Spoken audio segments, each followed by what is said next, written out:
Do you ever find that you're going through your day and you're busy, but everything is still good, and then all of a sudden everything stops and it is debilitating overwhelm that you just can't shake? You are not alone. We have one of our Facebook community members recently asked for a suggestion on how to break through debilitating overwhelm that just hits randomly. And this type of overwhelm can totally catch us off guard and really throw us into a spiral or just hunkering down on the couch for days. So, in today's episode, we're actually going to cover 5 tips that I would recommend to prevent these overwhelming moments. Are you ready to stop the chaos, the stress, the overwhelm that's filling your life? I'm Renae Matt, and together you and I are going to build simple routines that are going to change your life. When you put these habits into practice, you're going to be able to organize your life in a way where you can be there for your family, pay off your debt, save money, your house can stay organized, you don't have to stress about what's for dinner, and you still get time for yourself. So without further ado, let's get started. Welcome to the Routine Advantage Podcast. Now, I know this question came because I know this lady that had asked, I know she is a mother, and while I'm not a mother, I have definitely experienced this. And for those of you that don't know kind of my background, I am the third oldest of 11 children, and I have a large number of nieces and nephews. So I am no stranger to kids and large families and chaos. So that I completely understand. And while I don't have the busyness of motherhood, I do keep myself extremely busy in other ways. And I do experience the same type of thing, or I haven't recently, but I used to. And so I have a full-time job and I have a side business. I do network marketing, and I actually sell a makeup that I absolutely love. Everything is in one palette and I just want to share it with every woman out there. So I have been doing that for 3 years, and I'm also doing the podcasting and growing this business. And before I got the job that I'm in now, I actually worked in a different position where I was in several different positions. So I was working multiple different roles at that organization, and some of them were part-time roles originally, each one, and then some of them were full-time roles that kind of just rolled into my role.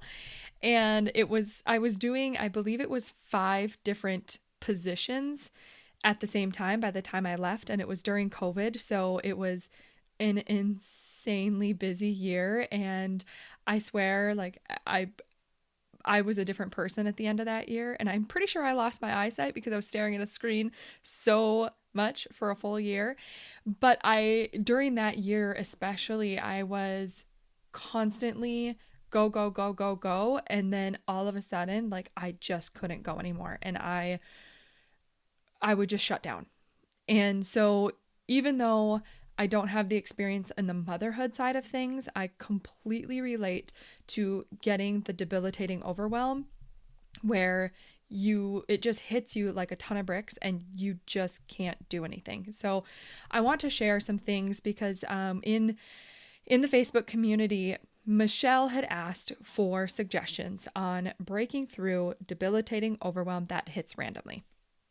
And I want to repeat some of the suggestions I shared with her in the group, but I want to share it here on the podcast because I feel like I can expand a little bit more on those tips. So there are 5 suggestions that I'm going to share with you today. And the first one is to pause.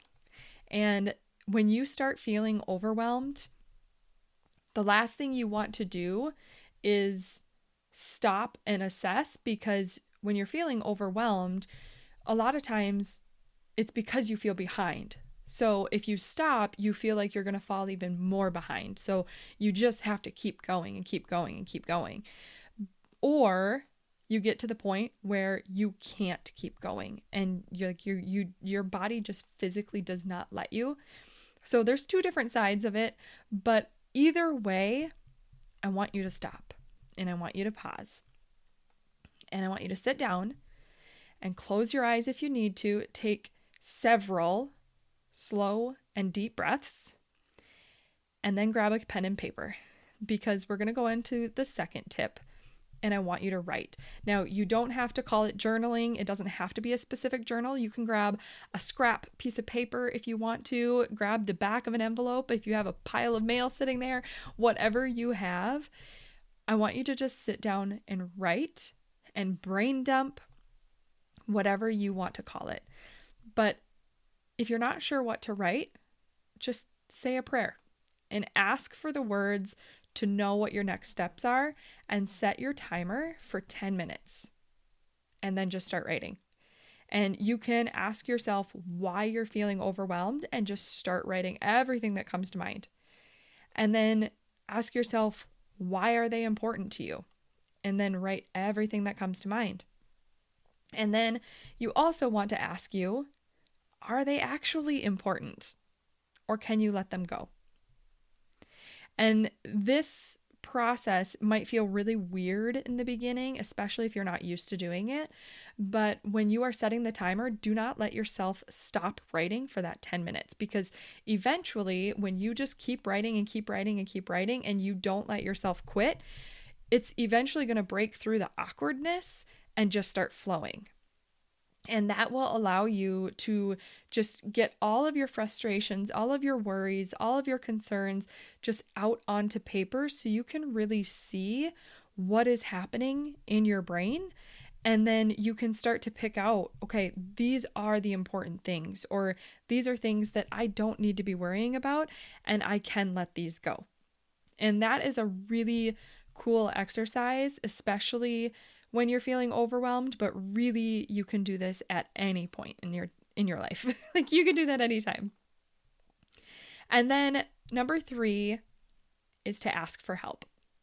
This could be asking your husband for some extra support on things that you typically do, but see if he will help you do some of those tasks and let him know how you're feeling.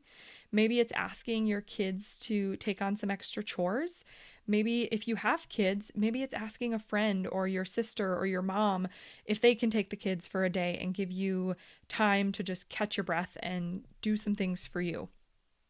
And then it might also mean saying no more often. And this can be really difficult, especially if we are people pleasers, or even if we genuinely want to do the things that people are asking of us, whether it's our time or a task that they want us to do, anything like that. If we genuinely want to do it for somebody, it's really hard to say no. But if we can't fit it into our schedules, or if we can't do it in the time that is not going to overwhelm us, we have to say no, or we have to find something else to say no to in order to make time for it. And it's also hard if we're the type of person that has a fear of missing out. I struggle with this one. I want to be around the fun stuff. I want to spend time with my family, and I have a really hard time saying no if somebody asks me to do something, because I do want to do it and I want to spend the time doing it. But I have to understand too that I can't please everybody, and that's including myself. So there are times where I have to say no. And it does get a little more comfortable as you get used to saying it. But if you're not used to saying no, then it's going to take some time, but you can do it. And people will understand. And if they don't, explain it to them. And if they still don't understand, then that just has to be okay. Because if you are hitting the debilitating overwhelm, then you can't keep saying yes to certain things. And the number 4 tip is to create your daily schedule template. So I want you to write out your current day. So you're probably going to need several pieces of paper when you're hitting this point in your life and you're coming back to this episode, because I take you through some exercises here with a lot of paper apparently. But I want you to write out your current day, what is happening, and write down every little thing you can think of that you're doing in a day, and try and put it in chronological order of when you're doing it. So think back, if your day is happening right now and it is completely overwhelming to you, start at the beginning of when you got up, write down the time you got up, how you woke up, what the situation was, what was happening when you got out of bed, all these things, and go through your entire day. And then on a different piece of paper, I want you to write out your ideal day. If your day could flow exactly how you wanted it to, how would it flow? And then write that out. And then once you're done doing that, I want you to put them side by side and look at what is happening now versus what your ideal day looks like. And then start looking at how you can figure out how to make small changes to get your actual day to more closely resemble your ideal day. So maybe this is a third sheet of paper to create your mashed together ideal day and current day. And then this will become your daily schedule template. And then each night, look at this template. Or if you have to do it in the morning during your morning routine, you could do that too. But sometimes, especially if you have kids, it might be easier to do it the night before when they go to bed, and you can sit and look at your day ahead and review that template. And then make adjustments as they need to. So look at your appointments or your meetings, or if, kids have after school activities, anything like that, and just adjust things as they need to. But what you want to be cognizant of is that if you're making adjustments, then other things are going to have to shift as well. And when that happens, you need to really look at what can actually fit into the time that you have in your day. Because if you're starting to shift things and all of a sudden things are getting so crammed that you can't actually fit all the things in the day that you were originally intending to, because you have other appointments that are coming into that particular day, then you need to let some things go, or you need to reschedule them a different day.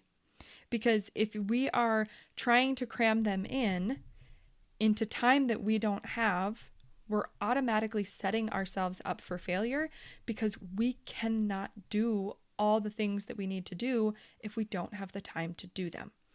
And it's really hard doing this because we're so used to wanting to do it all, and we just keep piling on our lists until we get to the point where we just can't take it anymore.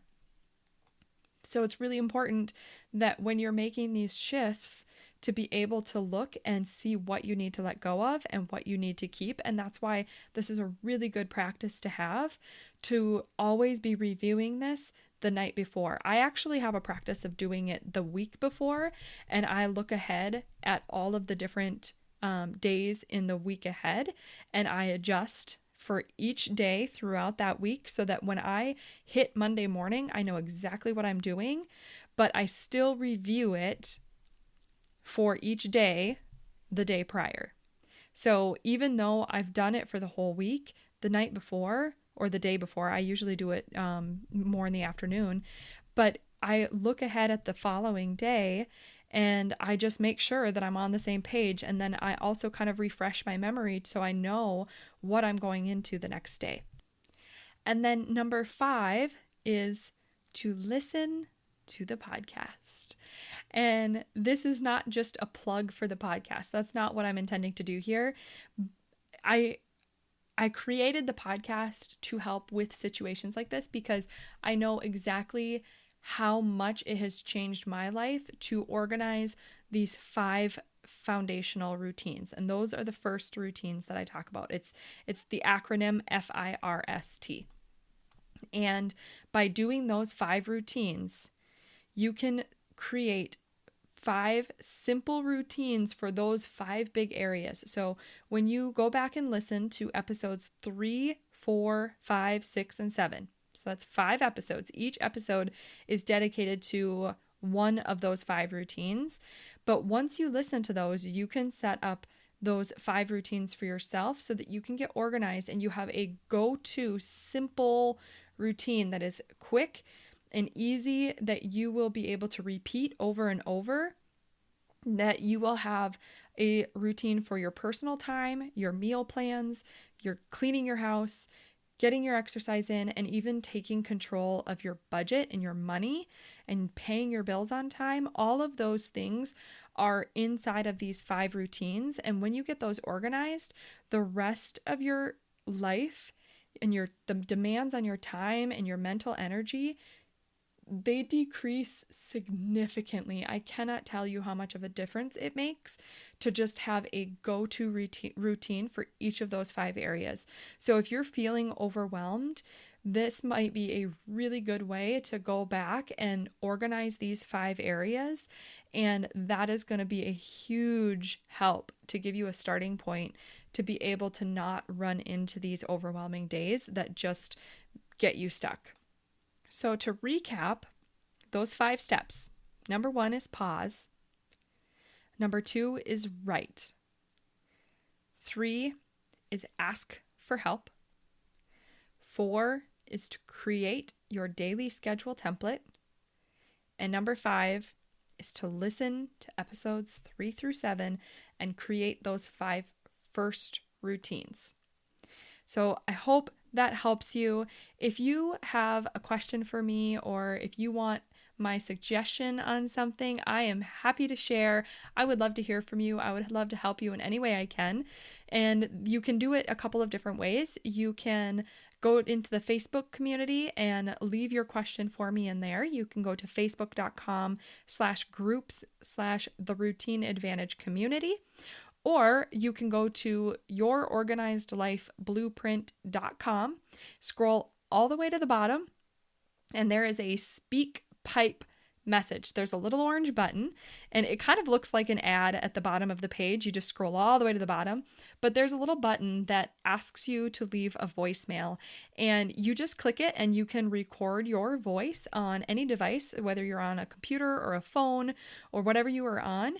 And you basically just leave me a voicemail and it will record your voice. You can ask me a question, you can leave a testimony in there, and then I can actually answer you right on the show. So that is a good way, or I can email you if you prefer not to be on the show. That is a really great way to contact me or ask me any questions if you want to go to either one of those, and I will respond to you and answer your question in a future episode. Did you love that episode or learn something useful? If so, would you do me a huge favor? My goal is to grow this podcast and help as many women as I can break free from the overwhelm so they can truly enjoy their life. The best way for me to do this is for you to leave a 5-star written review on your podcast app and to share this episode with a friend or in your Instagram stories. I appreciate you being here. I hope you have a wonderful day, and I will see you on the next episode. Take care.